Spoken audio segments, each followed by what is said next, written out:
Here are the facts.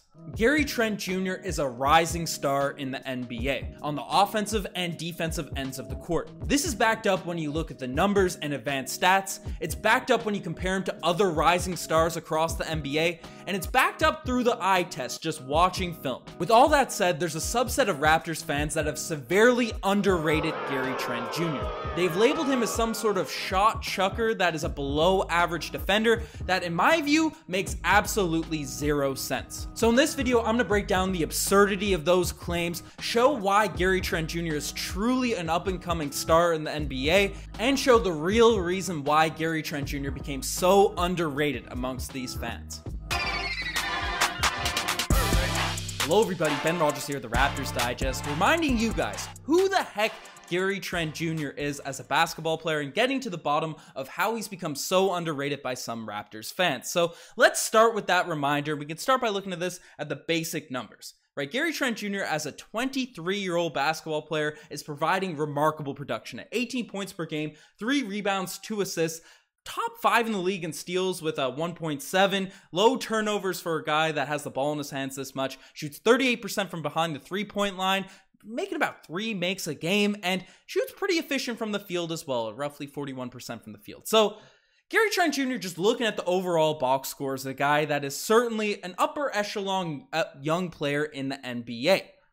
Now, I know what some of you might be saying. Ben, you can't just look at the box score when analyzing the production of an NBA player, and fair enough. That's why I've been bringing up multiple times on this podcast what I saw from Gary Trent Jr. from the eye test last season. But then people come back and say, oh no, the advanced numbers just don't like Gary Trent Jr. He's not a good defender. He's not a good offensive player. He's inefficient. And that's a bunch of baloney. Now, I personally don't like bringing up advanced stats a lot on this channel because, frankly, out of context, they more so confuse than actually shed light on a player's ability. It's just what happens. And if you don't provide that context and you bring out these advanced stats willy-nilly, you can push whatever narrative you really like. So I actually am going to bring out the advanced stats in this video, but I'm going to try and do it with as much context as possible, comparing him to other young stars and some of the best wing defenders in the entire NBA. Let's start with the offensive end. Let's see if Gary Trent Jr. is amongst his peers with rising stars in the league. I got this graphic here. Jordan Poole, Tyler Hero, RJ Barrett, 3 guys around similar age, similar heights that just got max contracts for their respective teams. All on solid teams, especially the Heat and Warriors, I might add. And Gary Trent Jr., looking at the stats, is pretty on par with what these guys can provide. You know, he's putting up similar points per game, assists, a little bit on the lower end. Obviously, Gary's not asked to facilitate as much on this Raptors team, but definitely an area of improvement. But in terms of 3-point field goal percentage, he's shooting at the highest percentage out of all these guys with the exception of Tyler Hero, but making the most threes per game. And then he's also getting the most win shares out of all 4 of these players, and it's the highest value over replacement player with the exception of Jordan Poole. So those are, those are the advanced stats. And to be fair, I don't see a lot of people criticizing Gary Trent Jr. on the offensive end. There are people saying he's a shot chucker, but when you compare him amongst his young peers of 3-point shooting, offensive-centric players, he's right alongside of those guys. And offensive win shares, he's up with those guys. I know his individual players' win shares is not the greatest reflector of impact, but he also has a high value over replacement player. So it's, you can't argue that Gary Trent Jr. isn't in the conversation with some of these young guys, at least on the offensive end. And when you compare shooting ability to the averages amongst the league, he's actually shooting a remarkably high level with contested and non-contested shots. Right, if you look at these here, he's in the top 96th percentile, 93rd percentile, and 97th percentile in 3-point shot making, 3-point shot creation, and perimeter shooting, all respectively. And if you look in the middle there, his openness rating and percentage of 3-point attempts that are open are in the bottom 10%. So what that means is Gary Trent Jr. shooting at these ridiculous clips on looks that are pretty contested for these shots. He's putting up these ridiculous stats on looks that aren't even that open. He's also one of the better players in the league at making catch and shoot threes, above the break 3-pointers. He's about mid-level. He doesn't take that many corner 3 shots, so he's sort of middle of the pack on that range. But overall, Gary Trent Jr. is just an absolute elite sniper, and he's doing it on not the greatest shot attempts. But there's the offensive side of the court. What about Gary Trent Jr.'s defense? Is he really a guy that's an up-and-coming rising star on the defensive end? And this is something he brought up. He got a lot of flack for saying one of his goals this upcoming year is to make an all-defense team, to make defensive player of the year. He's mad he didn't make the all-defensive team this recent season. And he's been trashed on a lot. Even our most recent stream, I had a question asked, what would Gary Trent Jr. have to do to become not a liability on the defensive end? Not a liability. This guy is one of the best defenders on the Toronto Raptors, and he's one of the best defenders in the NBA. And both the regular stats, steals and deflections, but as well as the advanced stats back all of that stuff up. And just like we did with the offensive end, let's compare him to not rising stars on the defensive end, but some of the best on-ball wing defenders in the entire NBA. So in this graphic, I compared him to Marcus Smart, Gary Payton II, and Drew Holiday. Three of the best on-ball defenders in the currently in the NBA. And clearly, as we know, as it's been talked about to death, Gary Trent Jr. is upper echelon, upper tier in terms of steals. He has way more deflections than all three of these guys. So steals and deflections, he's already up there. But if you look at the defensive loose balls recovered in a game, which essentially indicates a guy's ability to hustle, ability to, retrieve those loose balls, which obviously is essential when you're trying to command a defense, where you're trying to be a pest out there, way above all three of these guys as well. So those are the three stats where Gary Trent Jr. is clearly triumphing amongst the best in the league. However, shots contested is an area that I've seen a lot of people criticize Gary Trent Jr. Just given his height and frame. They say, oh, he doesn't really fit with this Raptors squad because he doesn't contest that many shots. And yes, he's not doing it at the level of a Marcus Smart or a Drew Holiday, to be fact, but he's right alongside a guy like Gary Payton Jr. And if you look at the types of players that sort of have a high shots contested number per game, most of them are forwards. Yes, you get the exception guard when it's, Marcus Smart, Drew Holiday. Kyle Lowry was all right in that particular aspect of defense, but Gary Trent Jr. doesn't really do that at a super high clip. Now, I'll break down why in the actual video footage, but I'll concede he's not going to be a great rim protector like Rudy Gobert, blocking shots and contesting everything around the net. But mostly defensive win shares, he's a double what Gary Payton II had last season, and he's right around what Drew Holiday had. Obviously, Marcus Smart, Defensive Player of the Year, has some beat on that front, but defensive versatility. Now, this is a criticism I've seen thrown at him by a bunch of Raptors fans because people don't think Gary Trent Jr. really fits with this current timeline, this current group of Raptors guys that are mostly 6'9", with the exception of Fred VanVleet, who's just an absolute dog himself. And they say, oh, Gary doesn't fit that switchable culture. He can't really switch on to bigger players and all this sort of nonsense. And it's brought up how guards like, Drew Holiday has a higher versatility. Well, no, according to B-Ball Index, Drew Holiday, Gary Payton II, they're all relatively similar to what Gary Trent Jr. brings in terms of versatility. Marcus Smart does have the versatility rating much higher than Gary Trent Jr., and yes, you could argue his defensive versatility is below the best of the best wing defenders in the NBA, even though it's relatively close. And Gary Trent Jr. is like 7 years younger than most of these guys, right? Drew Holiday he's 9 years younger than Drew Holiday, he's 5 years younger than Marcus Smart, and he's 6 years younger than Gary Payton II. And if you look at how these guys' defensive versatility change over the course of their career, well, let's see how it looks, because Drew Holiday is a guy that over the course, he's in the 38, 43, 56 percentile. It's not till his 2017-2018 season where Drew Holiday really picked it up as a versatile defender on the defensive end. And even last year, he was ranked below what Gary Trent Jr. was putting up in terms of versatility numbers according to B-Ball Index. And that's just Drew Holiday. Let's look at the Defensive Player of the Year, Marcus Smart, who really only 2-3 seasons ago became this level of on-ball switchable defender, right? A guy that can move along, that can pick up wings, and a lot of that comes with basketball IQ, because Gary Trent Jr., the one real criticism I think people have on his game is sometimes a little bit too risky. He's trying to pick pockets a little bit too much, be too much of a pest, and he gets blown by. And when you're doing that against bigger players, it can be very effective. It's an effective strategy at times, especially when you're a help defender, you're trying to dig in on bigger players driving, but it can hurt your just ability to guard the bigger guys because you're getting blown by the size that can sort of move past you if you're out of position.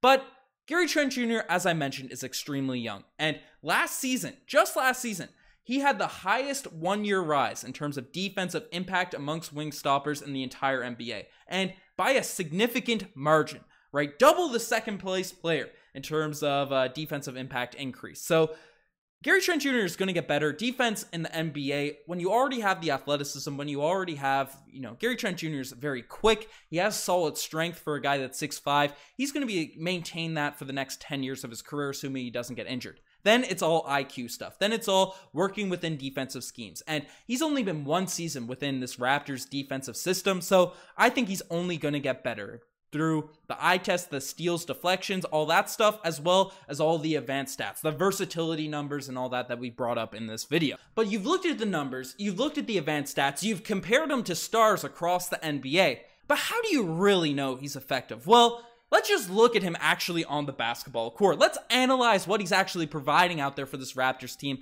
on the court. And you can see him guarding some of the best scorers in the NBA. Staying in front, not letting DeMar use his shifty post moves to stay in front. Did get some help from Boucher there, but same thing with Chris Middleton, a solid scorer. Being a pest with his hands, staying in front, keeping his chest in front of him. And Evan Fournier trying to get around him in the mid-range. Easy contest for Gary Trent Jr. Bogdan Bogdanovic just can't get around this guy. When Gary Trent Jr. isn't reaching, isn't being too risky, too gambly, he is very effective at staying in front of some of the quickest guards in the NBA. Look, here's him from Bradley Beal, fighting through screens from Montrezl Harrell, staying in front and not letting pass, making a tough decision happen. He's picking the ball loose from Jrue Holiday there on the offensive end, and even when he gets passed, blown by, he has that knack for the basketball where, if he loses it right there, he's getting dropped by Harrison Barnes. He can recover and get his hands there and quickly get those pickpockets, right? LaMelo Ball gets by him, and he's able to steal that ball very effectively. Spencer Dinwiddie getting in there, and while he's not blocking shots, right, he's able to do these types of things. Miles Bridges, a guy that's twice the size of Gary Trent Jr. He's staying in front of. He gets switched on in the block. He can steal those passes, stay in front, not get bullied. And as a help side defender, right, everyone's looking for the guy that can come over and look like Serge Ibaka and block shots. But if you can get that basketball with a steal versus a block shot, it's the same result. And while Gary Trent Jr. is not going to be making crazy contests like the Roy Hibbert-esque big man in the NBA, he can be effective as a help side defender, as a guy that digs, right? It's the fundamentals of basketball. If you're a help side defender, there's a bigger guy in the post, they need help. You come over, you don't completely turn your back to your defender, but you dig, you poke at that basketball. And Gary Trent Jr. has some of the best hands in the NBA. So, with all of that said, with all of these takes, everything I broke down in this video, how the heck has this guy become so underrated? And I think it's due to three major reasons. And the first reason why is because his contract and all the trade rumors have distorted the value of Gary Trent Jr. on the open market. Now, first thing, Gary Trent Jr. has one of the most tradable contracts on the current Toronto Raptors roster. He's not making max money like Fred VanVleet. He's not making max money like Pascal Siakam. So Gary Trent Jr.'s contract paired alongside another guy, right, when you're throwing multiple assets at potentially a star like Donovan Mitchell and Kevin Durant, he fits perfectly when you're throwing multiple assets into a potential trade package. So a lot of Raptors fans are going to think Gary Trent Jr. shouldn't be that valued because it seems like every single Raptor fan on Reddit, Twitter, and YouTube are throwing him into potential trade packages. Why aren't we throwing in guys like Precious Achiuwa? It must be because Precious is more valuable to this team. And yes, I'm one of the biggest stands on Precious Achiuwa. I've been a guy that's constantly spewing the propaganda, constantly hyping Precious Achiuwa up. However, if Precious Achiuwa had the same contract as a Gary Trent Jr., he likely would have been just as many trade scenarios as Gary this recent offseason. However, his contract isn't as nice to add to potential trade packages, especially when you're getting a superstar in return. And while he may be a rising star, just like the other rising stars we sort of compared him to, he's getting thrown into any potential package for a top 20 to top 5 player if we're looking at Kevin Durant. So that's just how it goes. And when you're in all these packages, your value is just going to be distorted by the average NBA fan. But the next reason I think Gary Trent Jr.'s value has been underrated is because there's questions about his fit with the current Raptors group. And especially on the defensive end, because on the offensive end, I've heard arguments, but it makes zero sense how he doesn't fit in on the offensive end. We have a lot of guys that aren't natural three-point shooters. They're certainly improving, right? But they're not looked at as complete snipers, at least at this point in their careers. That includes Scotty Barnes. That includes even OG Anunoby, especially when you consider dribble pull-ups. He's a really good spot-up shooter. Pascal Siakam's a guy that's had an up-and-down career from the three-point line. Even Precious Achiuwa, while he was absolutely on fire to end last season, he's not a guy that I'd put my life on the line for him knocking down a bunch of three-point shots. So Gary Trent Jr. is a natural three-point shooter. He's a natural guy that can hit isolation scores, that can hit shots. You know, we saw how effective he was at hitting shots while they're contested, and the Raptors don't really have a guy with the exception of Fred VanVleet, and he's only 6 foot, so there's limitations in terms of the players he can actually get by and create open looks on, right? He's clearly our best isolation scorer, and the advanced stats break that down. He's one of the top clutch scorers in the NBA, where Fred VanVleet and OG Anunoby rank at the bottom, and those are two other real guard closers. Siakam's our other guy, but he more so focused on using his size and getting to the rim. But I digress on the offensive end. The defensive end is where I've seen more criticism, because it makes sense. Being able to switch onto big players. When you're 6'9", you can guard everyone. 1 through 5, it's super easy. And yes, Precious Achiuwa, Pascal Siakam, Scotty Barnes, OG Anunoby, they're way better at guarding big men than Gary Trent Jr. There's no ifs, ands, or buts about it. And we have one of the weird situations where we have a point guard, even though he's very small, very effective at guarding bigger wings. Not great at posts, obviously. He's too small for that. But Fred VanVleet is good at staying in front of bigger wings. We saw that with Jaylen Brown. We've seen it in the past. No, it's Norman Powell who switched on to Porzingis. I digress on that point. But there's another side to versatility. And if you can't guard on-ball players, and our bigs are certainly some of the better big men in the entire NBA at guarding players on the basketball, but they're not naturally suited for it. It's not their best utilization as a defender to have Precious Achiuwa out there guarding a small, quick guard, unless it's someone with a lot of size like James Harden that we saw in the playoffs. Gary Trent Jr. is way more effective at guarding point guards, shooting guards, and even smaller small forwards than any of those big men that I just named. And when you look at the defensive versatility stats from B-Ball Index, right, Gary Trent Jr. has a higher versatility than a guy like Precious Achiuwa, who a lot of people have argued is our best, most all-around defender. So him, OG Anunoby, Gary Trent Jr., just his level of guarding the point guards and shooting guards, it's almost become an underrated skill, because we've kind of been lost in the lights. We're mesmerized by a big man being able to switch on all the positions. Well, you know, even if they're capable of guarding guards, you want a player that's best suited to guard players like Steph Curry, Tyrese Maxey, you know, Chris Middleton in the current NBA. And the final reason why I think Gary Trent Jr. has become underrated is because of disingenuous narratives on Gary Trent Jr.'s defense. Now, I broke down the footage. He can stay in front of players. He's great at poking the ball loose. And in terms of help side, while he's not blocking a lot of shots, he's able to pick the pockets of guys, swinging by him, which leads to the same effect as a blocked shot. So he has all of those positives on defense. I've compared him to the best players in the NBA in terms of the advanced stats and the counting stats. And he's right on, maybe a little bit below the best of the best, but he's in the same conversation. If you put him in a tier list, he might be one level below the top wing defenders in the entire NBA. So I feel like people are just, you know, you can pull advanced stats out of thin air to push whatever narrative you really want, right? You can look at that and not give all the context of what these stats mean and push whatever ideas, whatever mood you're feeling, whatever you want, ideas you want to push. You can do it with advanced stats. It's just what happens. That's why I don't bring them up a lot on this channel.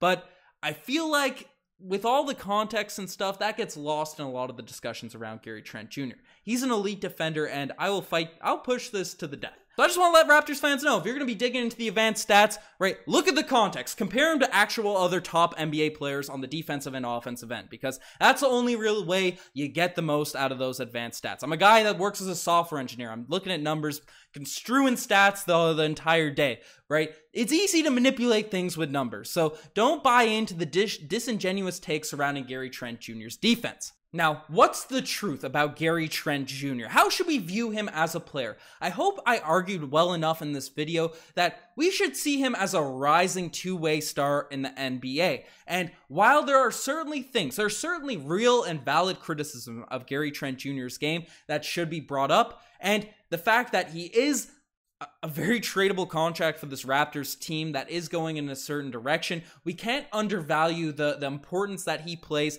to this current team as constructed. And regardless if he ends up in a potential trade package, regardless if he becomes too expensive to actually bring back on this team, and those are other debates that you can talk about, that shouldn't undervalue him as an actual basketball player. We should not be trashing on Gary Trent Jr. on court just because we don't think we should give him a $20 plus, $30 plus million contract potentially in the offseason. Don't bag on his game, bag on the offseason stuff, bag on the transition areas, but I'm not taking any more Gary Trent Jr. slander on this podcast.